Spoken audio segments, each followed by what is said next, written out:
প্রিয় শিক্ষার্থীরা, আসসালামু আলাইকুম। ঢাকা কলেজ অনলাইন ক্লাসে তোমাদের সবাইকে স্বাগতম জানাচ্ছি। আশা করি তোমরা সবাই আল্লাহর অশেষ রহমতে সুস্থ আছো এবং বাড়িতে অবস্থান করছো। আমরা এই যে অনলাইন ক্লাসগুলো নিচ্ছি এর কারণটি তোমাদের নিশ্চয়ই জানা, যে করোনাকালীন সময়ের কারণে আমরা তোমাদের এই অনলাইন ক্লাসটি নিচ্ছি। তো আমার এই ক্লাসটি যখন তোমরা দেখছো তখন তোমরা নিশ্চয়ই বাসায় বসেই দেখছো এবং জানো যে আমাদের 5ই আগস্ট পর্যন্ত কিন্তু লকডাউন চলছে। তো লকডাউন যে সময় চলছে সে সময় কিন্তু আমাদের সবারই এই সময়ের যে নিয়মকানুনগুলো আছে সেগুলো মেনে চলতে হবে। যেমন অতি জরুরি প্রয়োজন ছাড়া আমরা কিন্তু বাসা থেকে বের হব না। আর যদি কারো বের হওয়ার প্রয়োজন হয় তাহলে অবশ্যই আমরা যখন বের হব আমরা মনে রাখবো যে আমরা মাস্ক পরে যাব। অবশ্যই আমরা মাস্ক পরে তারপরে বাসা থেকে বের হব জরুরি প্রয়োজনে। এছাড়া যখন বের হব তারপর আমরা লক্ষ্য রাখবো যাতে আমরা সামাজিক দূরত্বের কথা যেটি বলা হয়েছে সেটি যেন বজায় থাকে, সেক্ষেত্রে আমাদের অবশ্যই সচেতন থাকতে হবে। এছাড়াও আরেকটি কথা বলা হয়েছে যে আমাদের প্রয়োজন অনুসারে এই সময়ে হাত ধুতে হবে। আমরা সাবান দিয়েও হাত ধুতে পারি কিংবা আমরা স্যানিটাইজিং করেও হাতটি পরিষ্কার করতে পারি। এই নিয়মগুলো যদি আমরা একটু মেনে চলি তাহলে কিন্তু আমরা খুব সহজেই সুস্থ থাকতে পারবো এবং এই পরিস্থিতিটা মোকাবেলা করা সবার জন্যই সহজ হবে।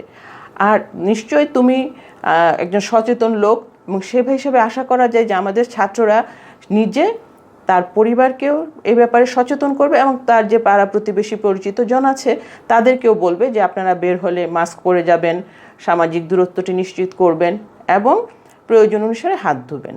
তো এই স্বাস্থ্যবিধিগুলো যদি আমরা মেনে চলি তাহলে আশা করা যায় যে এই সমস্যাটি আমরা অতি দ্রুতই মোকাবেলা করে ফেলতে পারবো এবং তারপরে হয়তো আমরা স্বাভাবিক জীবনে ফিরে আসতে পারবো। তো আমি কে ক্লাস নিচ্ছি এতদিনে নিশ্চয়ই তোমরা জেনে গিয়েছো, তারপরে আমি আমার পরিচয়টি দেই। আমি হচ্ছি লায়লা নার্গিস কামাল, সহযোগী অধ্যাপক, অর্থনীতি বিভাগ, ঢাকা কলেজ। আমি তোমাদের একাদশ শ্রেণীর যে সমস্ত ছাত্ররা মানবিক এবং ব্যবসায় শিক্ষা শাখায় আছো তাদের ক্লাস নেই, তাদের অর্থনীতি প্রথম পত্র ক্লাসটি আমি নিচ্ছি এবং আমরা পড়ছি আমাদের 10ম অধ্যায়।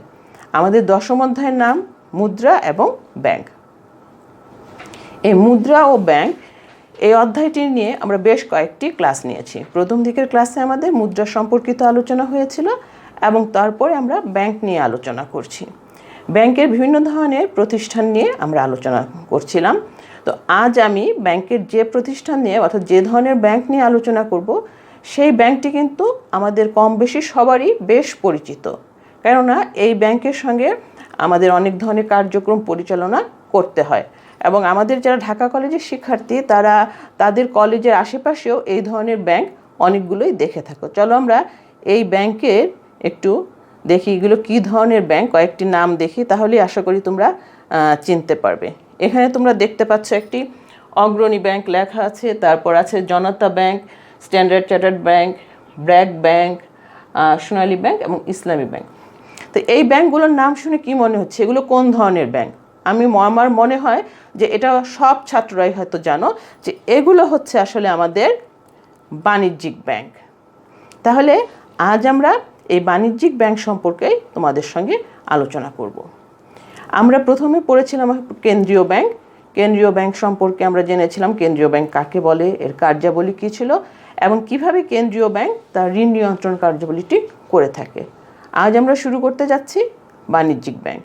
তো বাণিজ্যিক ব্যাংকের শুরুতেই প্রথমে আমরা জানব যে বাণিজ্যিক ব্যাংক কাকে বলে।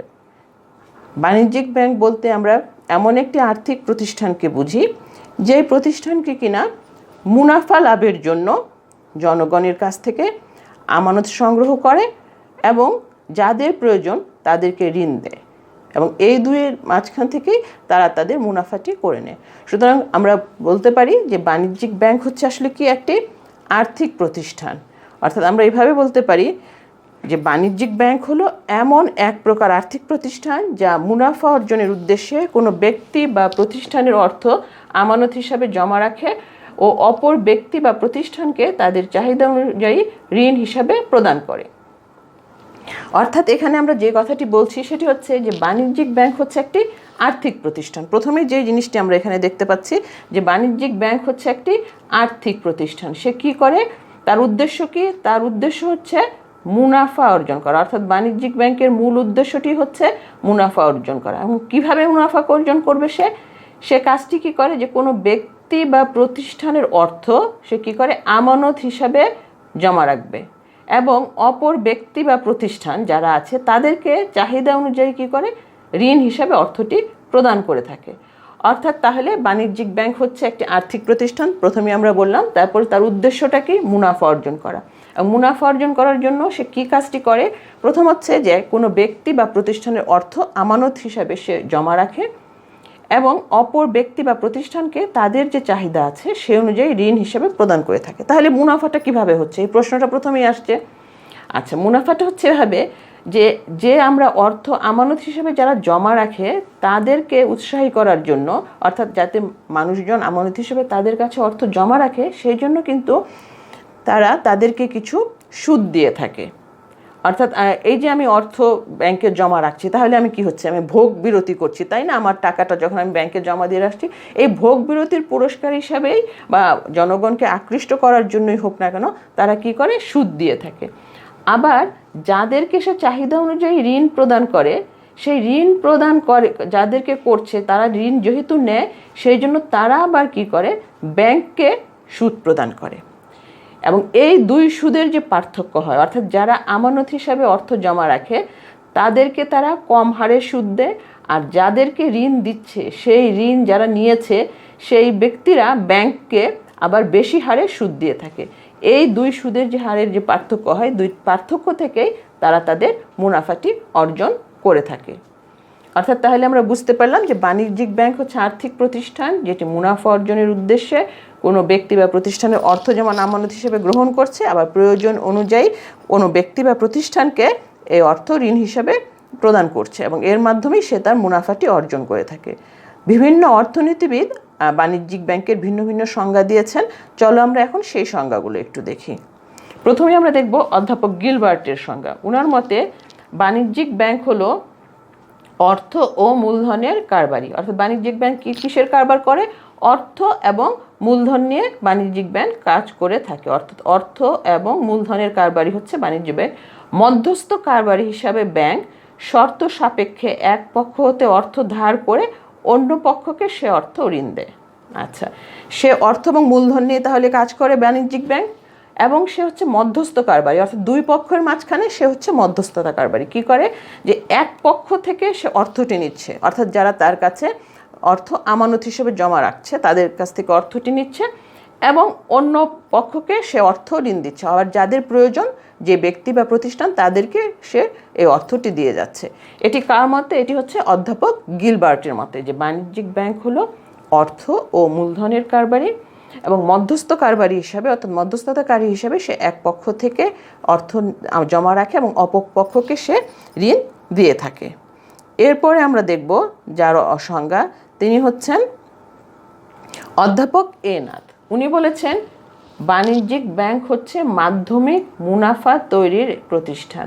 আমরা প্রথমেই বলেছিলাম যে বাণিজ্যিক ব্যাংকের মূল উদ্দেশ্যই হচ্ছে মুনাফা অর্জন করা, এবং উনিও তাই বলছেন যে বাণিজ্যিক ব্যাংক হচ্ছে একটি মাধ্যমিক মুনাফা তৈরির প্রতিষ্ঠান। সে দুই পক্ষর মাঝখান দিয়ে ব্যবসা করে সে মুনাফা অর্জন করে। অন্যান্য আর্থিক প্রতিষ্ঠান বা ব্যবসায়ী প্রতিষ্ঠানের যে উদ্দেশ্য থাকে মুনাফা তৈরি করা, বাণিজ্যিক ব্যাংকও কিন্তু তার ব্যতিক্রম নয়, তারও উদ্দেশ্য কিন্তু এই মুনাফা তৈরি করা।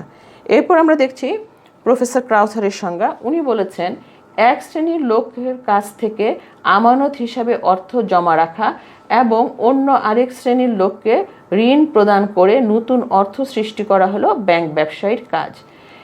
তাহলে এই সংজ্ঞাটিও কিন্তু আমাদের অন্যান্য যে সংজ্ঞাটি পড়েছি তার থেকে কোনো ব্যতিক্রম নয়। এখানেও একই কথা বলা হয়েছে, এক শ্রেণীর লোকের কাছ থেকে আমানত হিসেবে অর্থ জমা রাখে এবং অন্য এক শ্রেণীর লোককে ঋণ প্রদান করে নতুন অর্থ সৃষ্টি করে। এই শব্দটা তোমাদের জন্য এই সংজ্ঞায় নতুন করে এসেছে, নতুন অর্থ সৃষ্টি করা। এই জিনিসটা এটাকে বলা হয় যে আসলে বাণিজ্যিক ব্যাংকে আমরা যখন কেন্দ্রীয় ব্যাংক পড়েছি তখন কিন্তু আমরা দেখেছিলাম যে কেন্দ্রীয় ব্যাংকের অন্যতম একটি কাজ হচ্ছে নতুন নোট ছাপানো, নতুন নোট তৈরি করা। এটি আর কেউ করতে পারে না। তাহলে এই যে কথাটি বলা হচ্ছে যে নতুন অর্থ সৃষ্টি করা, এটা কিভাবে বাণিজ্যিক ব্যাংকের দ্বারা হয়? এখানে ব্যাপারটা হচ্ছে যে এই যে বাণিজ্যিক ব্যাংকগুলো আছে তারা আমানত সংগ্রহ করে রাখে জনগণের কাছ থেকে, আবার আরেক শ্রেণীর জনগণকে তারা ঋণ দেয়। এখানে দেখা যায় যে দুই ধরনের আমানত সৃষ্টি হয়, একটা হচ্ছে প্রাথমিক আমানত, আরেকটি হচ্ছে সৃষ্ট আমানত। এই সৃষ্ট আমানতের মাধ্যমেই কিন্তু তারা এই নতুন অর্থ সৃষ্টিটি করে থাকে। এই বিষয়ে আমরা ক্লাসের পরবর্তী সময়ে মানে এই ক্লাসেরই শেষের দিকে আমরা এই বিষয়ে বিস্তারিত আলোচনা করব, অর্থাৎ নতুন সৃষ্টি অর্থ করা বা ক্রেডিট ক্রিয়েশনটা কি সেটা আমরা জানবো বিস্তারিতভাবে। এখন আমরা এটুকুই বলে রাখলাম যে এই যে অর্থ আমানত রাখা এবং মানুষকে ঋণ দেওয়া, এর মাধ্যমেই বাণিজ্যিক ব্যাংক নতুন অর্থ সৃষ্টি করে থাকে। তাহলে এই হচ্ছে আমাদের বাণিজ্যিক ব্যাংক সম্পর্কে যেটা জানলাম, যে এক শ্রেণীর লোকের কাছ থেকে আমানত হিসেবে অর্থ জমা রাখা এবং অন্য এক শ্রেণীর লোককে ঋণ প্রদান করে নতুন অর্থ সৃষ্টি করাই হলো ব্যাংক ব্যবসায়ীর কাজ। আবার বাণিজ্যিক ব্যাংকে আমরা স্বল্প মেয়াদী ঋণের কারবারিও বলা হয়ে থাকে। অর্থাৎ বাণিজ্যিক ব্যাংক দেখা যায় যে বাণিজ্যিক ব্যাংকে আমরা যে অর্থটা জমা রাখি তা কিন্তু প্রয়োজনের বিরতিতে কিছু বিরতিতে আমরা এই অর্থটা আবার উত্তোলন করি। সুতরাং বাণিজ্যিক ব্যাংকের একটি ভয় থাকে যে যে কোনো সময় লোকজন এসে তার কাছে যদি তার অর্থটি চায় তাহলে তাকে সেটা দিতে হবে। এই জন্যই বাণিজ্যিক ব্যাংক দেখা যায় যে দীর্ঘমেয়াদী ঋণ দিতে সাধারণত উৎসাহিত হয় না বা দেয় না। বাণিজ্যিক ব্যাংক দীর্ঘমেয়াদী দেয় না, বাণিজ্যিক ব্যাংকগুলো দেখা যায় যে স্বল্প মেয়াদের জন্য ঋণগুলো দেয়, যাতে অল্প বিরতিতেই লোকজন তার কাছে অর্থটি ফেরত দিয়ে দেয়। সেই জন্য বাণিজ্যিক ব্যাংকে বলা হচ্ছে স্বল্প মেয়াদী ঋণের কারবারি। স্বল্প মেয়াদী বাণিজ্যিক ব্যাংক সাধারণত ঋণ দিয়ে থাকে, এজন্য এটি তাকে বলা হয়ে থাকে। তাহলে বাণিজ্যিক ব্যাংকের এই যে আমরা সংজ্ঞাগুলো পড়লাম, সেটি থেকে আমরা বাণিজ্যিক ব্যাংক কাকে বলে সেই সম্পর্কে একটা নিশ্চয়ই ধারণা পেয়ে গিয়েছি। এবং সেই সংজ্ঞাগুলো বিশ্লেষণ করলে যে বিষয়গুলো আমাদের আসে সেটি হচ্ছে, প্রথমেই হচ্ছে যে বাণিজ্যিক ব্যাংক অর্থ ও মূলধনের মধ্যস্থতাকারী একটি ব্যবসায়ী প্রতিষ্ঠান। তাহলে বাণিজ্যিক ব্যাংক কি? একটি ব্যবসায়ী প্রতিষ্ঠান হিসেবে চিহ্নিত হচ্ছে। কিসের ব্যবসায়ী? অর্থ এবং মূলধনের মধ্যস্থতাকারী ব্যবসায়ী হিসেবে সে পরিচিত। দ্বিতীয় হচ্ছে, এই ব্যাংকের মূল উদ্দেশ্য হচ্ছে মুনাফা অর্জন করা। আমরা প্রথম সংজ্ঞা থেকেই দেখে আসছি যে এই ব্যাংকের মূল উদ্দেশ্য বা লক্ষ্য হচ্ছে মুনাফা অর্জন করা। মুনাফার জন্যই সে ব্যবসায়ীর কাজটি পরিচালনা করে থাকে। এরপরে আসতে আমরা দেখতে পাচ্ছি যে জনগণের নিকট থেকে বিভিন্ন হিসাবের মাধ্যমে স্বল্প সুদে অর্থ বা আমানত সংগ্রহ করে থাকে। আচ্ছা, তাহলে বাণিজ্যিক ব্যাংক বিভিন্ন হিসাব আছে, তার আমরা জানি যে চলতি আমানত, স্থায়ী আমানত, সঞ্চয় আমানত, বিভিন্ন আমানতগুলো আছে। সেই বিভিন্ন হিসাবের নামে তারা কি করে? অর্থ বা আমানত সংগ্রহ করে এবং এর বিনিময়ে সে কি করে? ওই জনগণকে অল্প পরিমাণে সুদ দিয়ে থাকে। এবং তারপরে যেটি আমরা দেখতে পাচ্ছি সেটি হচ্ছে যে সংগৃহীত অর্থ অধিক সুদে স্বল্প মেয়াদী ঋণ হিসাবে মূলধনের চাহিদা সৃষ্টিকারীদের মাঝে বন্টন করে। অর্থাৎ এই যে অর্থটি সংগৃহীত হলো, সেই অর্থটিকে সে কি করে? অধিক সুদে, বেশি সুদে স্বল্প মেয়াদী ঋণ হিসাবে যারা মূলধনের চাহিদা সৃষ্টি করে তাদের মধ্যে বিতরণ করে। তাহলে দেখো জিনিসটি কি হচ্ছে, যে জনগণের কাছ থেকে সে যখন অর্থ নিচ্ছে তখন কিন্তু তাদেরকে দিচ্ছে স্বল্প সুদ। আবার এই যে সংগৃহীত অর্থটা যখন সে মূলধনের চাহিদা সৃষ্টিকারীদের মধ্যে বন্টন করছে তখন কিন্তু নিচ্ছে অধিক সুদ এবং কত সময়ের জন্য? স্বল্প মেয়াদী ঋণ হিসেবে এটি দিচ্ছে। এবং এই যে আমরা বললাম যে সে মুনাফা অর্জন করছে, সেই মুনাফাটা তাহলে কিভাবে অর্জিত হয় এখন নিশ্চয়ই বুঝতে পেরেছ। এই যে অধিক সুদ আর অল্প সুদ বা স্বল্প সুদ যেটি আমরা বলি কেন, এই দুইয়ের পার্থক্য যেটা হচ্ছে সেটা থেকেই কিন্তু বাণিজ্যিক ব্যাংক মুনাফা অর্জন করে থাকে। তাহলে আমি আশা করি যে বাণিজ্যিক ব্যাংকের যে ধারণা বা বাণিজ্যিক ব্যাংক কাকে বলে সেটি যদি জিজ্ঞেস করা হয় তাহলে তোমরা এখন এটি বলতে পারবে। এবং আমি প্রথমেই বলেছিলাম যে বাণিজ্যিক ব্যাংক সম্পর্কে তোমরা খুব ভালো করে জানো, কারণ এটি হচ্ছে তোমাদের খুব পরিচিত ব্যাংক। যেমন আমরা বললাম, প্রথমেই বলেছিলাম যে সোনালী ব্যাংক, রূপালী ব্যাংক, তারপর হচ্ছে জনতা ব্যাংক, অগ্রণী bank, Dutch Bangla bank, standard chartered bank কিংবা ব্র্যাক ব্যাংক, এই সবগুলোই হচ্ছে আমাদের বাণিজ্যিক ব্যাংক। এবং এই সবগুলোর নামই আমি মনে করি তোমরা পরিচিত, এবং যাদের ব্যাংক অ্যাকাউন্ট আছে তারা ব্যাংকে গিয়েছো এবং বাণিজ্যিক ব্যাংকের সম্পর্কে আরও ভালো ধারণা আছে। তো বাণিজ্যিক ব্যাংক কাকে বলে এটি আমরা জানলাম। এখন আমরা জানবো যে এই যে বাণিজ্যিক ব্যাংকগুলো আছে তা একটি দেশে কি কাজ করে। অর্থাৎ ব্যাংকের উদ্দেশ্য তো হলো মুনাফা অর্জন করা, সেটি তো করছেই। এছাড়া কিভাবে মুনাফাটা অর্জন করার পাশাপাশি আরও কিছু কাজও কিন্তু এই ব্যাংক করে থাকে। সেই কাজগুলো কি, চলো আমরা এবার সেটি জানি। বাণিজ্যিক ব্যাংকের কার্যাবলী কি সে সম্পর্কে আমরা জানব। বাণিজ্যিক ব্যাংকের কার্যাবলীকে প্রথমত আমরা 4টি ভাগে ভাগ করে থাকি। প্রথম কাজটি হচ্ছে সাধারণ ব্যাংকিং কার্যাবলী, দ্বিতীয় কাজটি হচ্ছে জনহিতকর কার্যাবলী, তৃতীয় কাজটি হচ্ছে আমাদের প্রতিনিধিত্বমূলক কার্যাবলী এবং চতুর্থ কাজ হচ্ছে অন্যান্য আরও কিছু কাজ এই বাণিজ্যিক ব্যাংক করে থাকে। তো প্রথমেই আমরা যেটি এখন দেখব সেটি হচ্ছে সাধারণ ব্যাংকিং কার্যাবলী। সাধারণ ব্যাংকিং কার্যাবলীর মধ্যে যেটি প্রথম আমাদের আসছে সেটি হচ্ছে হলো আমানত গ্রহণ করা। দেখা যায় যে দেশের মধ্যে যে বিক্ষিপ্ত অবস্থায় যে ব্যক্তিগত অর্থগুলো থাকে সেগুলো সঞ্চয় করে আমানত সংগ্রহ করাই হচ্ছে বাণিজ্যিক ব্যাংকের অন্যতম প্রধান কাজ। এবং দেখা যায় যে এই যে বিভিন্ন উৎস থেকে বা বিভিন্ন ব্যক্তির কাছ থেকে তারা যে সঞ্চয় করে এই সঞ্চয়টি তিনটি হিসাবের নামে আমরা অন্তর্ভুক্ত করা হয়। একটা হচ্ছে চলতি আমানত, আরেকটি হচ্ছে সঞ্চয় আমানত, আরেকটি হচ্ছে স্থায়ী আমানত। এই তিনটি নামে সেই আমানতটি সংগ্রহ করে রাখে এবং লোকজন এই আমানতটি সংগ্রহ করার জন্য রাখার জন্য বা ব্যাংকে জমা দেওয়ার জন্য তারা দেখা যায় যে তাদের একটা ভোগ বিরতি হচ্ছে। সেই ভোগ বিরতির পুরস্কার হিসাবে দেখা যায় যে তাদেরকে সুদ দেওয়া হয়ে থাকে। এবং এখানে দেখতে পাই আমরা যে ব্যাংকগুলোতে আমরা চলতি আমানত যদি কেউ রাখে, চলতি আমানতে একজন ব্যক্তি যে কোনো সময় ইচ্ছা করলে অর্থ উত্তোলন করতে পারে, কিন্তু এর জন্য এই অ্যাকাউন্ট যারা হোল্ডার যারা তারা কিন্তু কোনো সুদ পায় না। এরপরে যেটি আছে সেটি হচ্ছে আমাদের সঞ্চয়ী আমানত।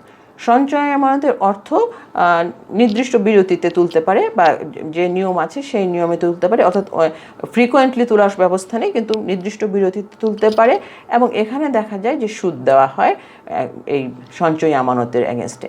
আরেকটি আমাদের রয়ে গিয়েছে স্থায়ী আমানত। সেই স্থায়ী আমানতের ব্যাপারটি হচ্ছে যে এটি হচ্ছে 3 মাস, 6 মাস বা 1 বছর এরকম মেয়াদ অন্তে এই টাকাটি তারা তুলতে পারে এবং এর জন্য কিন্তু ব্যাংকগুলো তাদেরকে ভালো সুদ একটি দিয়ে থাকে। তাহলে দেখা যায় যে এই যে আমরা বললাম আমানত গ্রহণ করা, এটি কিন্তু বাণিজ্যিক ব্যাংকের অন্যতম প্রধান কাজ। অর্থাৎ এই যে আমানত গ্রহণ, এটি যদি সে না করে বা অর্থ যদি সে সংগ্রহ করতে না পারে তাহলে কিন্তু তার পক্ষে তার যে ব্যাংকিং কার্যাবলী আছে বা ব্যবসায়িক উদ্দেশ্য যেটা নিয়ে সে ব্যাংকটি স্থাপন করেছে সেটি কিন্তু তার পক্ষে করা সম্ভব হবে না। বাণিজ্যিক ব্যাংকের দ্বিতীয় কাজটি হচ্ছে ঋণদান করা। অর্থাৎ বাণিজ্যিক ব্যাংক যে শুধুমাত্র আমানত গ্রহণ করে থাকে তাই নয়, বরঞ্চ বাণিজ্যিক ব্যাংক জনগণকে ঋণ দিয়েও থাকে। বাণিজ্যিক ব্যাংকের যে নামটি, অর্থাৎ এটি দেখে বোঝাই যায় যে বাণিজ্যিক ব্যাংক শুধু এক সময় মাত্র ব্যবসায় কাজের জন্য বা অতীতে ব্যবসায় কাজের জন্যই কিন্তু ঋণদান করে থাকতো। এছাড়া দেখা যায় যে এখন বর্তমান অর্থব্যবস্থায় যে ঋণ ছাড়া কিন্তু আসলে কিছুই চলে না এবং বাণিজ্যিক ব্যাংকগুলো সাধারণত বিভিন্ন ক্ষেত্রে, অর্থাৎ আমরা দেখে থাকি যে কৃষি, শিল্প ইত্যাদি ক্ষেত্রেও কিন্তু এখন ঋণগুলো দিয়ে থাকে এবং দেখা যায় যে এই ঋণগুলো দেওয়ার ক্ষেত্রে তারা কোনো একটি মূল্যবান দ্রব্য হয়তো বন্ধক রেখে নেয় এবং তার এগেনস্টে তারা ঋণ দিয়ে থাকে কিংবা হুন্ডি বিনিময়ে ঋণ দিয়ে থাকে ইত্যাদি করে দেখা যায় যে একটি বাণিজ্যিক ব্যাংক বিভিন্ন যাদের প্রয়োজন আছে, অর্থাৎ যারা ঋণের চাহিদা করে থাকে তাদেরকে ঋণ দিয়ে থাকে। এরপর যে কাজটি বাণিজ্যিক ব্যাংক করে থাকে সেটি হচ্ছে বিনিময়ের মাধ্যম সৃষ্টি। বিনিময়ের মাধ্যমও কিন্তু বাণিজ্যিক ব্যাংকগুলো সৃষ্টি করতে পারে। যেমন বাণিজ্যিক ব্যাংকের যে আমরা বলে থাকি যে চেক, ভ্রমণ চেক, তারপর হচ্ছে আমাদের পে অর্ডার, ক্রেডিট কার্ড, এই সবগুলোই কিন্তু বাণিজ্যিক ব্যাংকের বিনিময়ের মাধ্যম হিসেবে কাজ করে। অর্থাৎ আমরা দেখতে পাই যে চেক দিয়ে আমরা যে কোনো সাধারণ লেনদেনের ক্ষেত্রে চেক ব্যবহার করতে পারি, তাহলে সেক্ষেত্রে চেক অবশ্যই বিনিময়ের মাধ্যম হিসেবে ব্যবহৃত হচ্ছে। এবং উন্নত দেশগুলোতে আমরা এখন দেখতে পাই যে এই ক্রেডিট কার্ড এবং চেক এগুলোর মাধ্যমেই কিন্তু অধিকাংশ লেনদেনই সংঘটিত হয়ে থাকে। সুতরাং এই বিনিময়ের মাধ্যম সৃষ্টি করার ক্ষেত্রে বাণিজ্যিক ব্যাংক একটি বড় ভূমিকা রেখে থাকে। এরপর হচ্ছে আমাদের ঋণ আমানত সৃষ্টি করা। ঋণ সৃষ্টি করা কিন্তু বাণিজ্যিক ব্যাংকের অন্যতম একটি গুরুত্বপূর্ণ কাজ এবং আমানত সৃষ্টি করে কিন্তু এই ব্যাংক ঋণটি সৃষ্টি করা হয়। আমরা ঋণ সৃষ্টি করা যেটা বলছি সেটি বলতে আসলে আমরা বুঝাই যে ঋণ এবং অগ্রিম মারফত যে ব্যাংকের আমানতের সম্প্রসারণ করার ক্ষমতা, অর্থাৎ বাণিজ্যিক ব্যাংকের এই কাজটাকে আমরা এভাবে ব্যাখ্যা করে থাকি যে প্রত্যেকটি ঋণেই আবার একটি আমানত সৃষ্টি করে। আমরা এটি বলেছি যে এই যে প্রত্যেকটি ঋণেই যে আমানত সৃষ্টি করে, অর্থাৎ বাণিজ্যিক ব্যাংকের যে ঋণ আমানত সৃষ্টির যে ক্ষমতাটি আছে এটি নিয়ে আমরা আলোচনাটা আর একটু বিস্তারিত করব একটু পরে। সুতরাং এখানে আমরা শুধু এটাই বলতে পারছি যে ব্যাংক যে ঋণটি বা যে আমানতটি সংগ্রহ করে সেটি ঋণের দিয়ে আবার তারা মানে ঋণ সৃষ্টি করে এবং বহুগুণ বেশি ঋণ সৃষ্টি করার ক্ষমতা বাণিজ্যিক ব্যাংকের আছে। এরপরে আমরা যেটি জানবো সেটি হচ্ছে বিনিময় বিল বাট্টাকরণ করা। অর্থাৎ দেখা যায় যে বাণিজ্যিক ব্যাংক যেগুলো আছে তারা কিন্তু আবার বিনিময় বিলও বাট্টাকরণ করে থাকে। অর্থাৎ দেখা যায় যে বাণিজ্যিক ব্যাংক ব্যবসায়ীদের অর্থের চাহিদা পূরণ করার জন্য বিনিময় বিলের মেয়াদ পূর্বেই সেটি ভাঙিয়ে দেয়। আমরা জানি যে বিনিময় বিল যেগুলো আছে সেগুলো কি করা হয়, একটি নির্দিষ্ট মেয়াদ অন্তে ভাঙাতে হয়। কিন্তু যদি দেখা যায় যে কোনো ব্যবসায়ীর প্রয়োজন হয়েছে তখন সেক্ষেত্রে বাণিজ্যিক ব্যাংক কী করে, তার মেয়াদ পূর্তির পূর্বেই এটি ভাঙিয়ে দেয় এবং এর বিনিময়ে সে কী করে, মানে যে বাট্টাটি পায় তার ফলে তার প্রচুর লাভ হয়ে থাকে। সুতরাং দেখা যায় যে বাণিজ্যিক ব্যাংক বিনিময় বিলের বাট্টাকরণ করে প্রচুর অর্থ লাভ করে থাকে। এরপরে আমরা দেখতে পাচ্ছি মূলধন গঠন। বাণিজ্যিক ব্যাংকের একটি প্রধান কাজ হলো গিয়ে যে এই যে আমরা বলছি যে বিভিন্ন জায়গায় বিক্ষিপ্তভাবে যে অর্থ ছড়িয়ে ছিটিয়ে আছে সেগুলো সঞ্চয় সংগ্রহ করা এবং এই যে সঞ্চয়গুলো সংগ্রহ করে সেটি করে মূলধন গঠন যে প্রক্রিয়াটি আছে আমাদের, সেই গঠন প্রক্রিয়াটাকে ত্বরান্বিত করে থাকে। এরপর আমরা দেখতে পাচ্ছি যে দেশীয় এবং আন্তর্জাতিক বাণিজ্যে সহায়তা করা।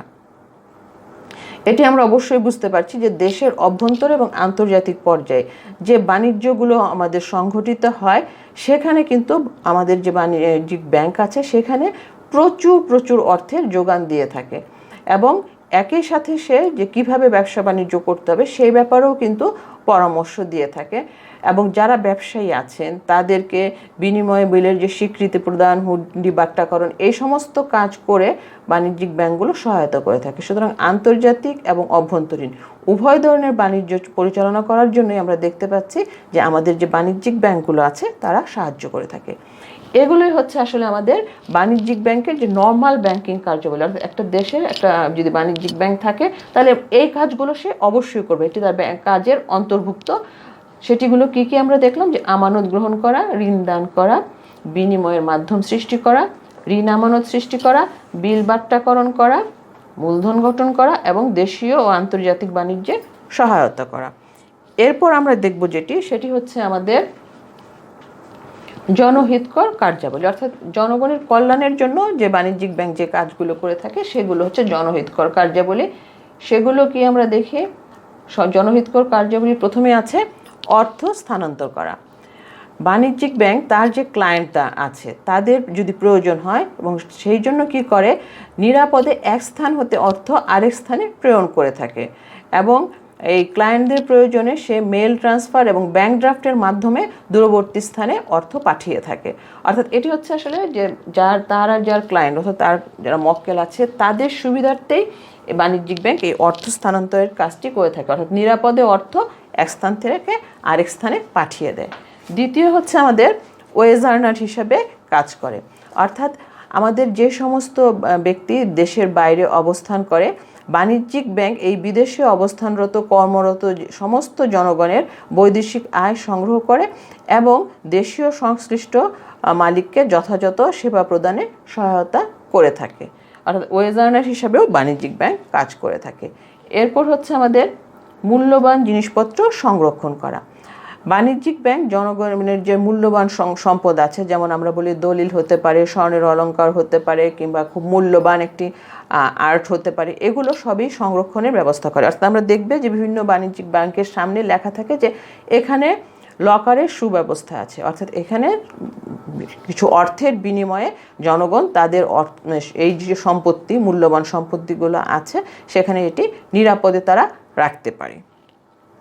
এরপর হচ্ছে ভ্রমণে সাহায্য করে থাকে। আমরা যখন ভ্রমণ করতে বিভিন্ন স্থানে যাই তখন দেখা যায় আমরা বিভিন্ন ধরনের ব্যাংক ড্রাফট, ভ্রমণ চেক, গৃহমানমার নোট এগুলো ব্যবহার করতে পারি এবং এগুলো কিন্তু আসলে আমরা পাই বাণিজ্যিক ব্যাংকের কল্যাণে। অর্থাৎ নিরাপত্তার জন্য আমি যদি ক্যাশ বা নগদ অর্থ বহন করতে নাও চাই সেক্ষেত্রে আমরা এই যে ব্যাংক ড্রাফট বা ভ্রমণ চেক এগুলো ব্যবহার করে আমাদের ভ্রমণটাকে নিরাপদ করতে সাহায্য করে হচ্ছে বাণিজ্যিক ব্যাংক।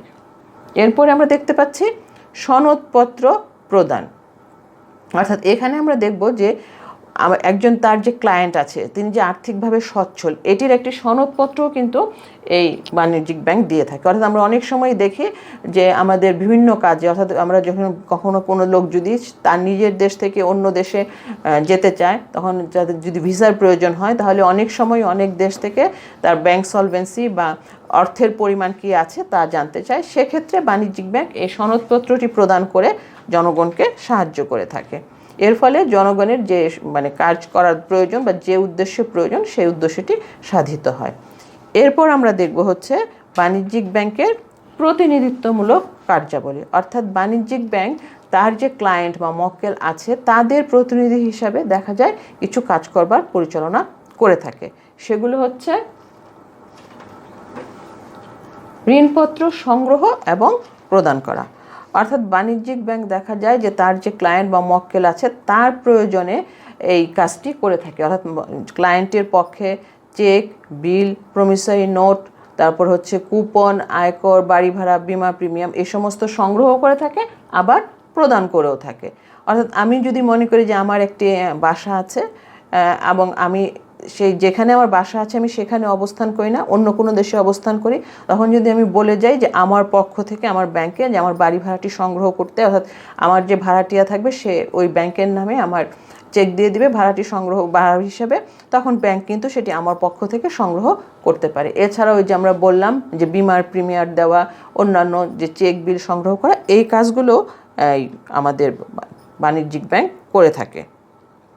এরপরে হচ্ছে ঋণপত্রের ক্রয় বিক্রয়। আমাদের যে ব্যাংক আছে সেটি তার ক্লায়েন্টের পক্ষে কি করে যে আমাদের যে শেয়ার, ডিবেঞ্চার এগুলো যে আমরা ক্রয় বিক্রয় করে থাকি সেই কাজটিও কিন্তু আমাদের বাণিজ্যিক ব্যাংক করে দিয়ে থাকে।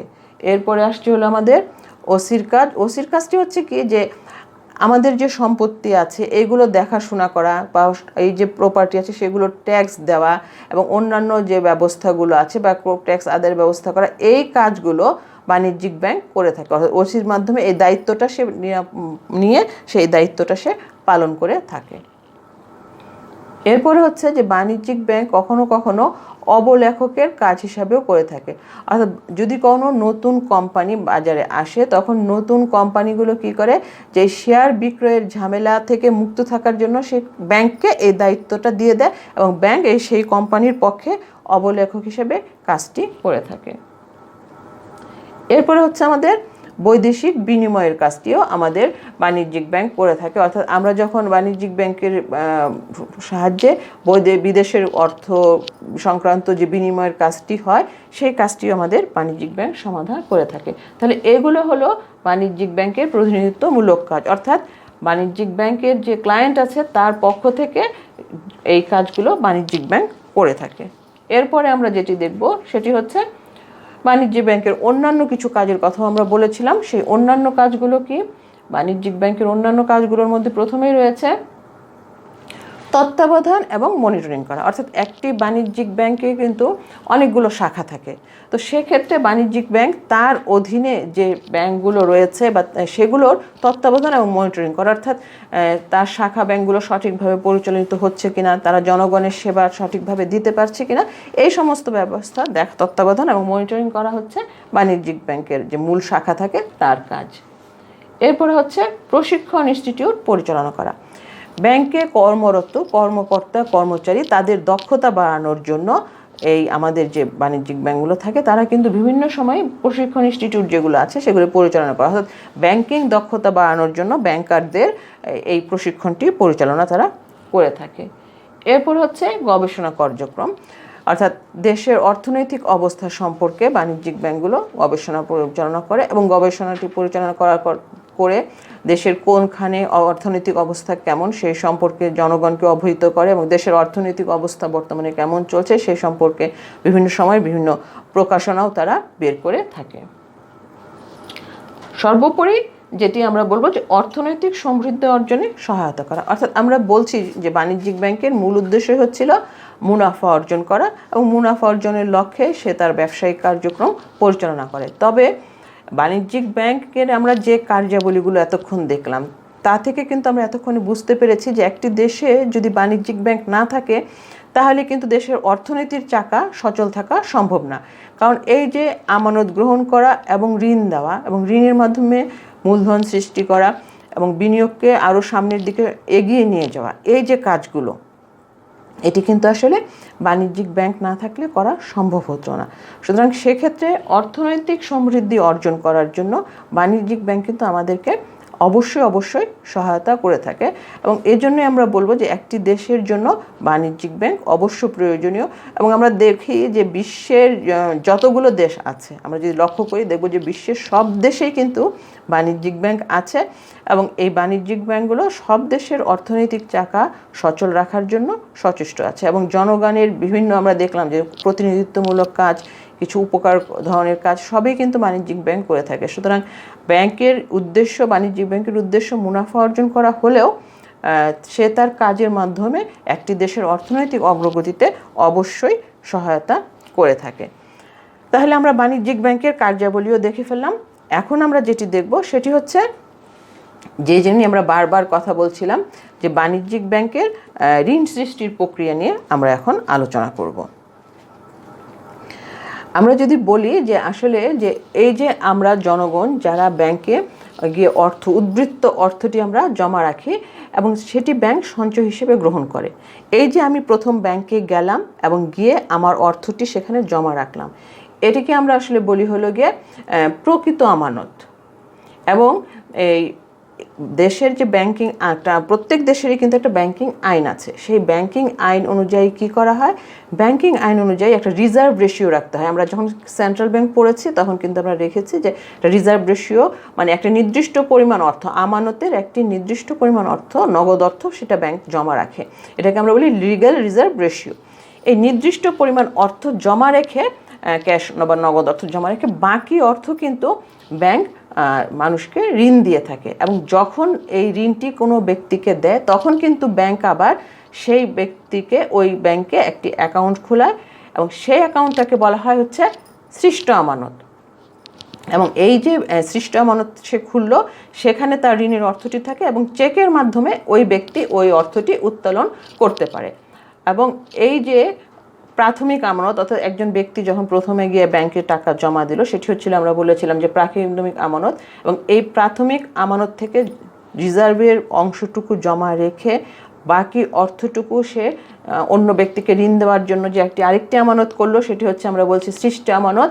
এবং এই প্রাথমিক আমানতের ভিত্তিতে ব্যাংকসমূহ সৃষ্টি আমানত সৃষ্টি করে এবং এর মাধ্যমে ঋণ দিয়ে যে অর্থের প্রচারটা করে বা অর্থ সৃষ্টি করে সেটাকে আমরা বলি বাণিজ্যিক ব্যাংকের ঋণ সৃষ্টির প্রক্রিয়া। এবং এই প্রক্রিয়ায় দেখা যায় যত টাকা প্রাথমিক আমানত হিসাবে জমা হয়েছিল তার চেয়ে বহুগুণ অর্থ ঋণ হিসাবে সৃষ্টি হয় এবং এই জন্য এটাকে আমরা বলি যে ঋণের গুণিতক প্রসার হয়েছে।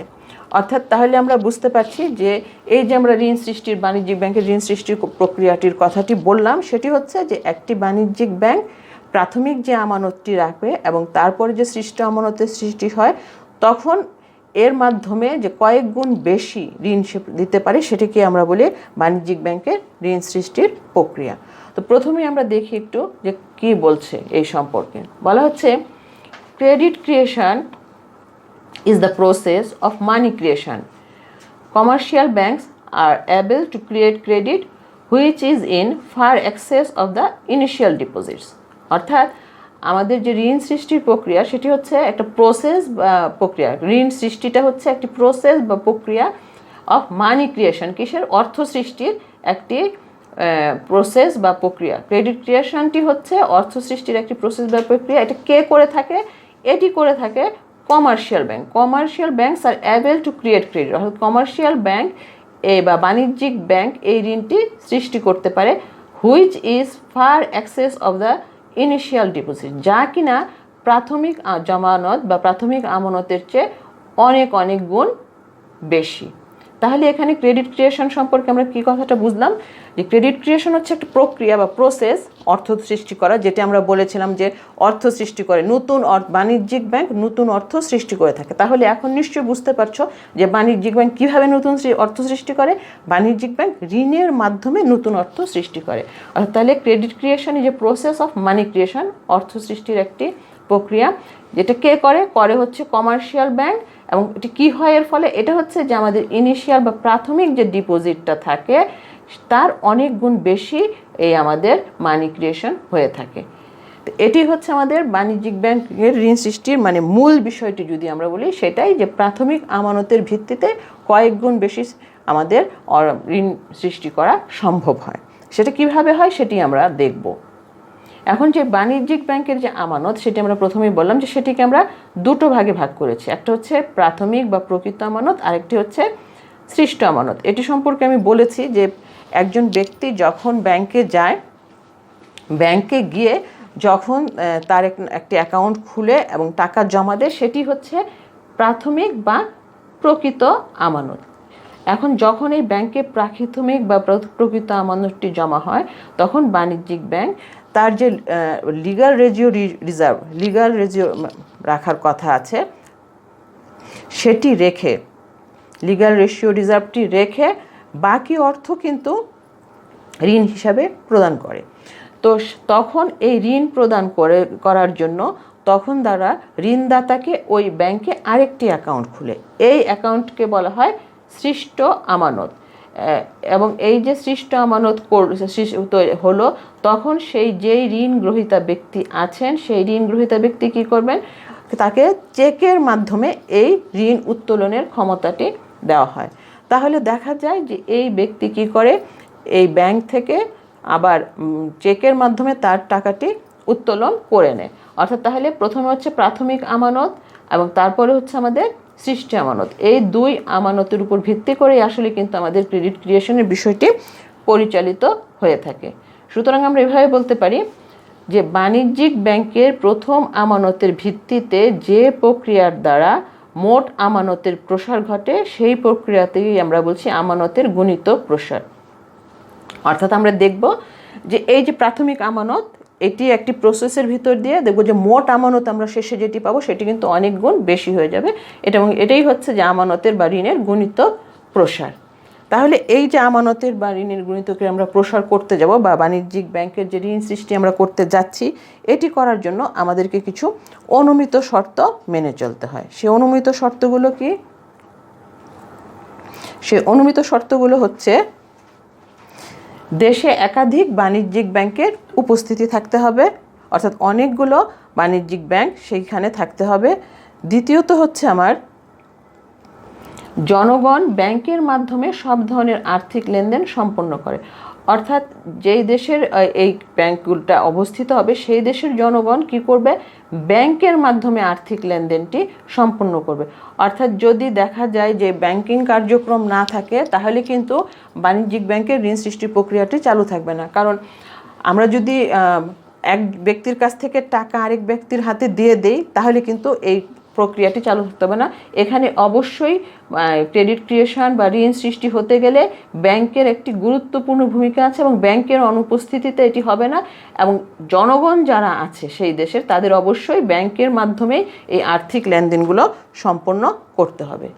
এরপরে হচ্ছে আইনানুগ রিজার্ভ অনুপাত স্থির থাকবে। ওই যে আমি যেটি বললাম যে লিগ্যাল রিজার্ভ রেশিও আমাদের যেটি আছে, লিগ্যাল রিজার্ভ রেশিও, সেইটি যেটি নির্ধারণ করবে কেন্দ্রীয় ব্যাংক, সেটি সেই সময় সেটি স্থির থাকতে হবে। তো সেই অবস্থায় এটি পরিবর্তন হবে না। কারণ এটি যদি পরিবর্তিত হয়, তাহলে কিন্তু এই যে আমাদের যে ঋণ সৃষ্টির প্রক্রিয়াটি, সেটি অবশ্যই ব্যাহত হয়ে যাবে। ন্যূনতম সংরক্ষণের অতিরিক্ত কোনো অর্থ ব্যাংক সংরক্ষণ করে না। অর্থাৎ আমাদের যে বাণিজ্যিক ব্যাংক আছে, তাদেরকে যে ন্যূনতম অর্থ সংরক্ষণের কথা কেন্দ্রীয় ব্যাংক নির্দেশ দিয়ে রাখে, তারা শুধুমাত্র সেই পরিমাণ অর্থই রাখে, তার চেয়ে বেশি অর্থ কিন্তু সে ব্যাংকে সংরক্ষণ করে রাখে না। কারণ যত বেশি অর্থ সংরক্ষণ করে রাখবে, ততই কিন্তু তার ঋণ দানের ক্ষমতাটি সংকুচিত হয়ে যাবে। সুতরাং ন্যূনতম সংরক্ষণের অতিরিক্ত কোনো অর্থ ব্যাংক এখানে সংরক্ষণ করে রাখবে না। এরপরে হচ্ছে এই কথাটি একটু ভালো করে খেয়াল করো, রিজার্ভ ও প্রদত্ত ঋণের সমষ্টিকে ব্যাংকের সম্পদ এবং চাহিদা আমানতকে ব্যাংকের দায় হিসাবে গণ্য করা হয়। অর্থাৎ আমরা যে ব্যাংকে টাকা অর্থ জমা রাখছি, এটি হচ্ছে আমাদের ব্যাংকে রাখি, সেটা চাহিদা আমানত, সেটি হচ্ছে কিন্তু ব্যাংকের দায়। কেননা আমি যখন যাব এবং গিয়ে এই অর্থটি চাবো, তখন কিন্তু ব্যাংকে এই অর্থটা আমাকে দিয়ে দিতে হবে। সুতরাং এটি হচ্ছে ব্যাংকের দায়। আর ব্যাংকের যে রিজার্ভ এবং তার কাছে যে অর্থটা রয়ে গিয়েছে, যে অর্থটা তার ক্যাশ হিসেবে থাকছে, এবং প্রদত্ত ঋণ, যে ঋণটা সে অন্য মানুষকে দিয়েছে বা অন্য অন্য প্রতিষ্ঠানকে দিয়েছে, সেই দুটোর সমষ্টি হচ্ছে কিন্তু ব্যাংকের সম্পদ। কারণ এটি ব্যাংকের কাছে রিজার্ভ আছে আর ঋণটা হচ্ছে সে ফেরত পাবে। সুতরাং রিজার্ভ ও প্রদত্ত ঋণের সমষ্টি হচ্ছে ব্যাংকের সম্পদ, এবং চাহিদা আমানত যেটি জনগণ জমা রেখেছিল সেটি হচ্ছে ব্যাংকের দায়। এই হিসাবে এটিকে চিহ্নিত করা হয়। তো একটি ব্যাংক যখন ক্রেডিট ক্রিয়েশন করতে যাবে তখন কিন্তু আমাদের মাথায় রাখতে হবে যে দুটি জিনিসের উপর একটি ব্যাংকের ক্রেডিট ক্রিয়েশন অনেকাংশে নির্ভরশীল। তার মাঝখানে প্রথম হচ্ছে যে প্রাথমিক আমানতের পরিমাণ কত, অর্থাৎ একটা ব্যাংকে প্রাথমিক আমানত যত বেশি হবে সে তত বেশি কিন্তু ক্রেডিট ক্রিয়েশন বা ঋণ সৃষ্টি করতে পারবে। আর যার যদি প্রাথমিক আমানত কম হয় তাহলে কিন্তু ক্রেডিট ক্রিয়েশনের পরিমাণটি অবশ্যই কমে যাবে। দ্বিতীয়ত হচ্ছে যে তার লিগ্যাল রিজার্ভ রেশিওটি কত, সেক্ষেত্রে তার উপরও কিন্তু নির্ভর করবে যে সেই ব্যাংকের তোমার ঋণ সৃষ্টির ক্ষমতা কতটুকু হবে। ধরে নেই যে কোনো একটি ব্যাংকের প্রাথমিক আমানত হচ্ছে 1000 টাকা এবং সেখানে লিগ্যাল রিজার্ভ রেশিও হচ্ছে 10%। তাহলে এখানে দেখা যাচ্ছে যে ব্যাংকের কি করতে হবে, এই 1000 টাকার মাঝখানে 100 টাকা সে জমা রাখবে আর 900 টাকা সে ঋণ হিসাবে দিতে পারবে। আবার আরেকটি ব্যাংকের কথা আমরা চিন্তা করি, মনে করি সেই ব্যাংকের প্রাথমিক আমানত হচ্ছে 20,000 টাকা এবং তার যে লিগ্যাল রিজার্ভ রেশিও সেটি হচ্ছে 20%। সেক্ষেত্রে কি হচ্ছে, এই ব্যাংকটি 4,000 টাকা তোমার রাখতে হচ্ছে লিগ্যাল রিজার্ভ রেশিও হিসাবে, আবার 16,000 টাকা সে ঋণ হিসাবে দিতে পারছে। সুতরাং দেখতে পাচ্ছি যে এই প্রাথমিক আমানত এবং লিগ্যাল রিজার্ভ রেশিও কী পরিমাণ তার উপরে কিন্তু আসলে নির্ভর করবে যে বাণিজ্যিক ব্যাংক কিভাবে ঋণ সৃষ্টি করতে পারে। এখন এই যে প্রসেসটির কথা আমি বললাম যে বাণিজ্যিক ব্যাংক ঋণ সৃষ্টি করবে কিভাবে, যে একজন ব্যক্তি প্রথমে এসে আমরা মনে করলাম যে এই ব্যাংকে টাকা জমা দিল। এ ব্যাংকে টাকা জমা দেওয়ার পরে এ ব্যাংক তার যে লিগ্যাল রিজার্ভ রেশিও আছে সেই টাকাটুকু রেখে বাকি টাকা একজন ব্যক্তিকে ঋণ হিসাবে দিল। অর্থাৎ প্রথমে ছিল প্রাথমিক আমানত, তারপরে দেখা যাচ্ছে সৃষ্ট আমানতের মাধ্যমে যে ঋণ গ্রহণকারী তাকে টাকাটি দিল এবং সেই ঋণ গ্রহণকারী ব্যক্তি চেকের মাধ্যমে এই টাকাটি উত্তোলন করে সেই চেকটি বি ব্যাংকে জমা দিল। বি ব্যাংকে ওই চেকটি জমা দেওয়ার পরে বি ব্যাংক আবার যেই অ্যামাউন্টের টাকা তার কাছে আসলো তার যে রিজার্ভ রেশিও সেই রিজার্ভ রেশিও অনুযায়ী টাকা রেখে বাকি টাকা দ্বিতীয় ব্যক্তিকে ঋণ হিসাবে দিয়ে দিল এবং দ্বিতীয় ব্যক্তি চেকের মাধ্যমে সে অর্থ উত্তোলন করে সি ব্যাংকে গেল এবং সি ব্যাংকে সেই চাকটি জমা দিল। তাহলে সি ব্যাংক আবার কি করবে, সেই অর্থের যে রিজার্ভ রেশিওটুকু আছে সেইটুকু রাখবে নিজে আর বাকি অর্থটুকু সে ঋণ হিসাবে প্রদান করবে। এবং এভাবেই দেখা যায় যে ক্রেডিট ক্রিয়েশন বা ঋণ সৃষ্টির প্রক্রিয়াটি চলতে থাকে। তো এখন আমি তোমাদেরকে খুব সহজভাবে বোঝানোর জন্য একটি টেবিল বা ছকের মাধ্যমে এই হিসাবটি এখন দেখিয়ে দিচ্ছি।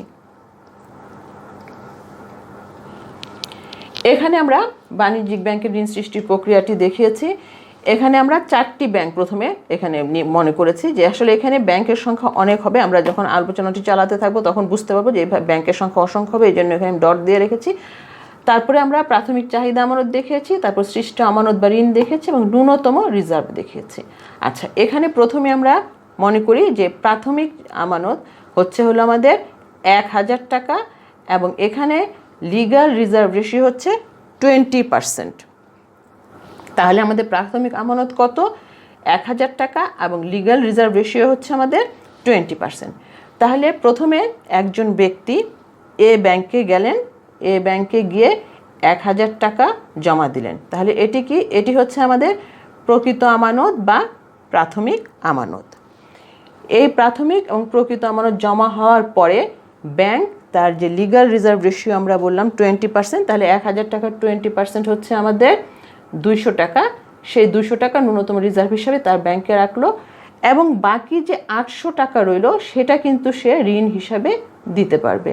এবং ঋণ হিসাবে দেওয়ার জন্য সে কী করলো, একটি যেই ব্যক্তিকে ঋণ দিবে সেই ব্যক্তির একটি অ্যাকাউন্ট সেই ব্যাংকে খুললো এবং সেটি হচ্ছে আমাদের বললাম যে সৃষ্ট আমানত এবং এই ব্যক্তি চেকের মাধ্যমে ওই ব্যাংক থেকে টাকাটি উত্তোলন করতে পারবে। তাহলে আমরা ধরে নিলাম যে ঋণ গ্রহণ করলেন, উনি চেকের মাধ্যমে 800 টাকা তুলে নিলেন এবং এই 800 টাকা তুলে নিয়ে এই চেকটি তিনি বি ব্যাংকে জমা দিলেন। বি ব্যাংকে জমা দেওয়ার পরে বি ব্যাংকে তাহলে প্রাথমিক আমানত কত হলো এখন? বি ব্যাংকের প্রাথমিক আমানত হলো এখন 800 টাকা এবং এর 20% হচ্ছে আমাদের রিজার্ভ রেশিও। সেই হিসাবে আমাদের রিজার্ভ রাখবে হচ্ছে 160 টাকা ক্যাশ রেখে দিবে। রেখে দিয়ে এই যে 640 টাকা রয়ে গেল তার কাছে, সেই 640 টাকা সে আরেকজন ব্যক্তিকে ঋণ হিসাবে প্রদান করতে পারবে। তাহলে সেখানে সৃষ্ট আমানতের আছে কত টাকা? 640 টাকা।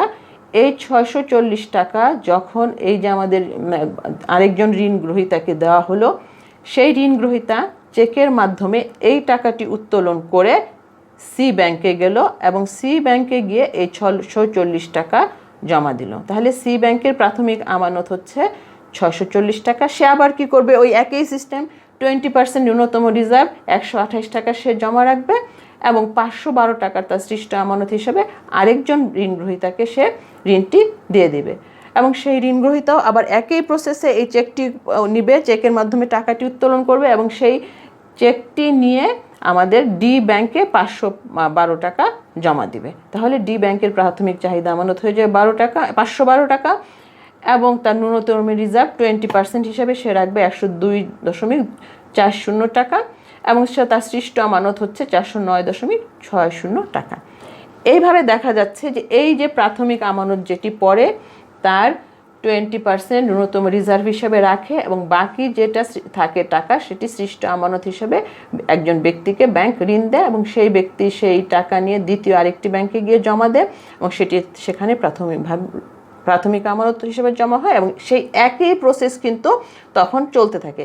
এভাবে দেখা যায় যে এ বি সি ডি করে আমাদের এই যে ঋণ সৃষ্টির প্রক্রিয়াটি এটি কিন্তু চলতে থাকে এবং এই ঋণ সৃষ্টির প্রক্রিয়া চলতে চলতে আমরা দেখতে পাচ্ছি যে এটা যখন এরকম কন্টিনিউয়াস চলতে থাকবে তখন দেখলাম যে আমাদের প্রাথমিক চাহিদা আমানত ছিল 1000 টাকা এবং আমাদের মোট চাহিদা আমানত কিন্তু আমরা এখানে গিয়ে দেখতে হয়ে যাচ্ছে 5000 টাকা। অর্থাৎ এই প্রাথমিক চাহিদা আমানতের কিন্তু 5 গুণ বেশি হয়েছে আমাদের সম্প্রসারিত আমানত। অর্থাৎ এখানে ছিল 1000 টাকা, সেটি এখন আমরা দেখতে পাচ্ছি হয়ে গিয়েছে 5000 টাকা হচ্ছে আমাদের মোট সম্প্রসারিত আমানত এবং এখানে আমরা দেখছি যে সৃষ্ট আমানতের পরিমাণ হচ্ছে 4000 টাকা আর ন্যূনতম রিজার্ভ হচ্ছে 1000 টাকা। এখন যে প্রশ্নটা তোমাদের মাথায় আসবে যে এই ঋণ সৃষ্টির প্রক্রিয়া কি অনন্তকাল ধরেই চলতে থাকবে? না, আসলে এই ঋণ সৃষ্টির প্রক্রিয়াটি অনন্তকাল ধরে চলতে পারবে না। যখন আমাদের এই যে আমাদের মোট আমরা এখানে দেখতে পাচ্ছি ন্যূনতম রিজার্ভ হয়েছে 1000 টাকা, সেটি আমাদের প্রাথমিক চাহিদা আমানত যে আছে 1000 টাকা তার সমান হয়েছে। অর্থাৎ ন্যূনতম রিজার্ভের মোট যখন প্রাথমিক চাহিদা আমানতের সমান হয়ে যাবে তখনই কিন্তু দেখা যাবে যে এই ঋণ সৃষ্টির প্রক্রিয়াটি বন্ধ হয়ে গিয়েছে। অর্থাৎ এই পর্যন্তই এটির টাকা দেওয়া যাবে, এর বেশি আর দেওয়া যাবে না। এবং তাহলে আমরা কি দেখলাম যে প্রাথমিক চাহিদা আমানত যেটি ছিল আমাদের 1000 টাকা সেটি ব্যাংকের ঋণ সৃষ্টির প্রক্রিয়ার মাধ্যমে বেড়ে এখন হয়েছে 5000 টাকা। এখানে আমরা দেখছি যে প্রাথমিক চাহিদা আমানত 1000 থেকে 5000 হয়েছে আর সৃষ্ট আমানত আমাদের হয়েছে তাহলে এখানে 4000 আর ন্যূনতম রিজার্ভ হয়ে গিয়েছে আমাদের 1000 টাকা। আর তাহলে এই যে প্রসেসটা আমরা দেখলাম এর মাধ্যমেই আমরা কিন্তু বাণিজ্যিক ব্যাংকের ঋণ সৃষ্টিটি করতে পারি। এখন দেখা যাচ্ছে যে এখানে আমরা বললাম যে খুব অল্প পরিমাণের টাকা 5000 টাকা, সেটির পার্সেন্টেজ হচ্ছে 20% ন্যূনতম রিজার্ভ, সেটির হিসাব কিন্তু দেখা গেল যে এখানে কোটি কোটি টাকা কেউ রাখছে এবং সেটা থেকে উত্তোলিত হচ্ছে। তাহলে সেটি আমরা কিভাবে বের করব? এভাবে প্রসেস করে যদি আমরা হিসাব করে বের করতে যাই তাহলে তো এটির সমস্যার সম্মুখীন হওয়া দরকার। এই সমস্যার সমাধানের জন্যই আমরা এখন একটি সূত্র দেখব, অর্থাৎ এই সূত্রের সাহায্যে আমরা কিভাবে এটি করতে পারি। মোট ঋণ আমানত এইটির যে সূত্রটি আছে সেটি হচ্ছে প্রাথমিক আমানত ইন্টু 1/, নগদ রিজার্ভের অনুপাত। অর্থাৎ আমাদের প্রাথমিক আমানত কত টাকা ছিল সেটি লিখে আমরা 1 যদি নগদ রিজার্ভের অনুপাতটি কত আছে তা সেটি লিখি তাহলে খুব সহজেই মোট ঋণ আমানত কত হবে সেটি আমরা যেটি করেছিলাম চলো সেটি আবার এখন সূত্রে একটু প্রয়োগ করি। অর্থাৎ আমরা যদি দেখি আমাদের প্রাথমিক আমানত ছিল 1000 টাকা এবং আমাদের নগদ রিজার্ভের অনুপাত ছিল 20%, সেটিকে আমরা এখানে বসালাম এবং আমরা ক্যালকুলেশন করে দেখলাম যে এখানে আমরা মোট ঋণ আমানতের পরিমাণটি দেখতে পাচ্ছি 5,000 টাকা। অর্থাৎ আমাদের যে প্রাথমিক আমানত 1,000 টাকা ছিল, তার 5 গুণ হয়েছে আমাদের মোট ঋণ আমানত। আর যদি বলি শুধুমাত্র সৃষ্ট ঋণের পরিমাণ কত হয়েছে সেটা যদি আমরা বের করতে চাই, তাহলে আমরা বলবো যে 5,000 থেকে আমি যদি -1,000 করি তাহলে পাবো 4,000। সেই 4,000 হচ্ছে আমাদের, বা 4,000 হচ্ছে আমাদের সৃষ্ট আমানত। আমি আশা করি যে এই যে আমরা বাণিজ্যিক ব্যাংকের ঋণ সৃষ্টির প্রক্রিয়ার প্রসেসটি বুঝালাম, তোমরা খুব সহজে এটি বুঝতে পেরেছো। আর এটি মানে সূত্রও দেখিয়ে দিলাম। আমার মনে হয় সেখান থেকেও তোমরা এটি সম্পর্কে ভালোভাবে বুঝতে পেরেছো যে কিভাবে ঋণ আমানতটি বের করতে হয়। যদি কখনো তোমাদের কোনো অঙ্ক থাকে, অর্থাৎ প্রাথমিক আমানত এবং নগদ রিজার্ভের অনুপাত দেওয়া থাকে, তাহলে কিন্তু তোমরা খুব সহজেই এই সূত্রে বসিয়ে যে মোট ঋণ আমানত কত হবে সেটি বের করে ফেলতে পারবে। তবে এই যে বাণিজ্যিক ব্যাংক ঋণ সৃষ্টি করতে যায়, সেক্ষেত্রে কিন্তু তাকে আবার মাঝে মাঝে কিছু সীমাবদ্ধতার সম্মুখীনও হতে হয়। সেই সীমাবদ্ধতাটা কি, চলো আমরা সেগুলো একটু জেনে নিই। বাণিজ্যিক ব্যাংকের ঋণ সৃষ্টির সীমাবদ্ধতাগুলো হচ্ছে ন্যূনতম রিজার্ভের পরিমাণ, অর্থাৎ কেন্দ্রীয় ব্যাংক যে রিজার্ভের পরিমাণ নির্ধারণ করে দেয় সেটা থাকে ন্যূনতম।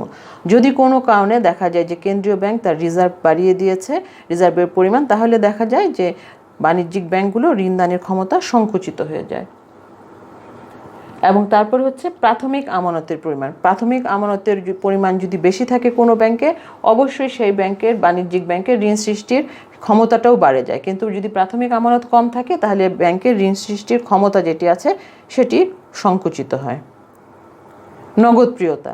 যদি দেখা যায় যে সেই দেশের জনগণ হাতে নগদ অর্থ রাখতেই পছন্দ করে, ব্যাংকিং কার্যক্রম করতে অংশগ্রহণ করতে পছন্দ করে না, তাহলে কিন্তু বাণিজ্যিক ব্যাংকগুলো ঋণ সৃষ্টি করতে পারবে না, সেক্ষেত্রে তাদের সমস্যা হয়ে যাবে।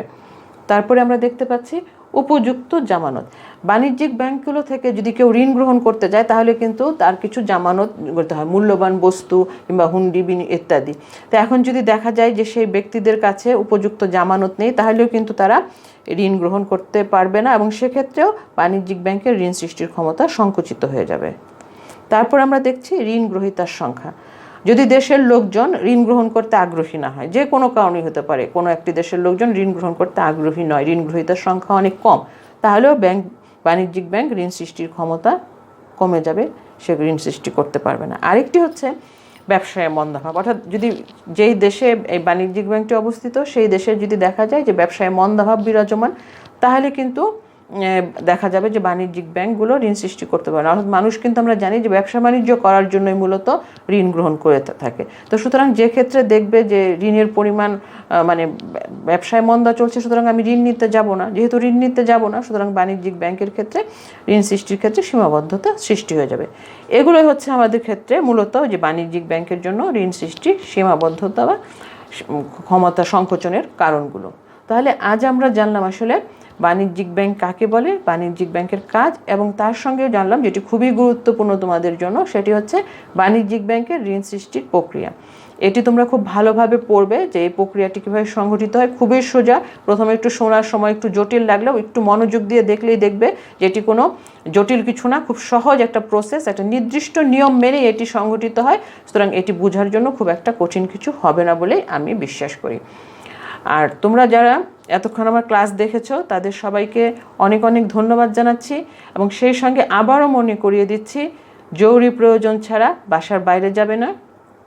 যদি বাসার বাইরে যাও অবশ্যই মাস্ক পরিধান করবে, সামাজিক দূরত্ব মেনে চলবে, নিজে সচেতন হবে, পরিবার প্রতিবেশী যারা আছে তাদের সবাইকেই সচেতন করবে, তাহলেই আমরা এই অবস্থা থেকে উত্তরণ লাভ করতে পারবো।